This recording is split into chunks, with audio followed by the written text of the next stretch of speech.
6 states are now sending hundreds of National Guard troops to Washington, D.C. to assist in President Trump's crime crackdown, which the president is touting as a massive success, netting nearly 400 arrests already. We have a thing going on right now in D.C. We went from the most unsafe place anywhere to a place that now friends are calling me up, Democrats are calling me up, and they're saying, "Sir, I want to thank you. My wife and I went out to dinner last night for the first time in 4 years, and Washington, D.C. is safe, and you did that in 4 days." West Virginia Attorney General J.B. McCuskey joins me now. Mr. Attorney General, thank you so much for joining us. West Virginia, of course, one of the states that's sending National Guard troops to Washington, D.C. So why is cracking down on D.C. crime important to West Virginia? Yeah, it's not just important to West Virginia, but it's important to everybody in this country. So D.C.'s ability to govern itself matters to every single American because the District of Columbia isn't just a tourist destination. It's a place where the business of our country is done. And we have 6,800 National Guard troops here in West Virginia. And the president has asked us to send several hundred of them into D.C.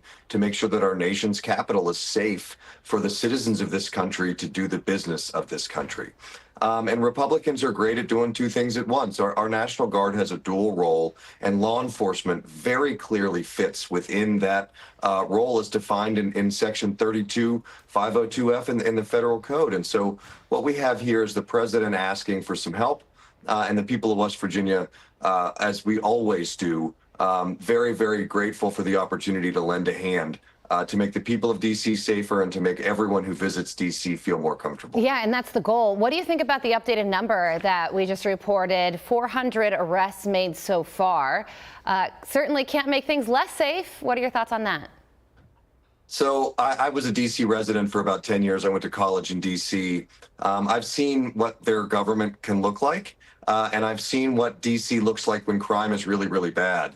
And the numbers speak for themselves. When you show criminals that you are willing to arrest them and that you are present in the neighborhoods where they're going to be committing crimes, not only does crime go down, but so do arrests go up, and citizens feel safer. And I think you can see that in the either affirmative conversations that the mayor and the police chief are having about this, as well as just residents in D.C. I hear it every day from people in West Virginia who work in D.C. that this has been a huge success and will continue to be so. Okay, we also want to ask you about something entirely different, but also on the topic of safety on social media. Instagram recently changed its location sharing feature, so you and 36 other attorneys general are calling for Instagram to address this and add more safety precautions in its location sharing. So can you tell us about the change that Instagram made and how you're calling on them to address this and make sure that all users are safe?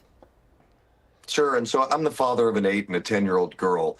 And so Instagram is a part of our life already. It just is. And Instagram has made it, changed the feature so that basically users' exact location is turned on to anybody else who is viewing your profile.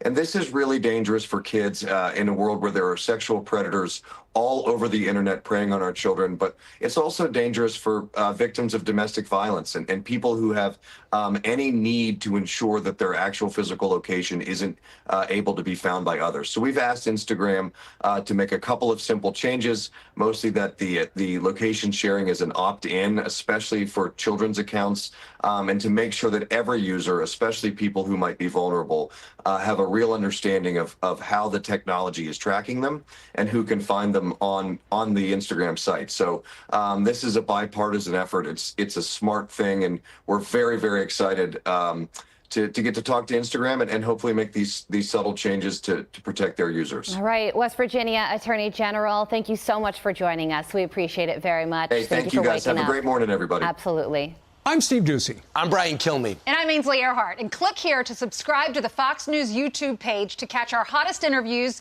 and most compelling analysis.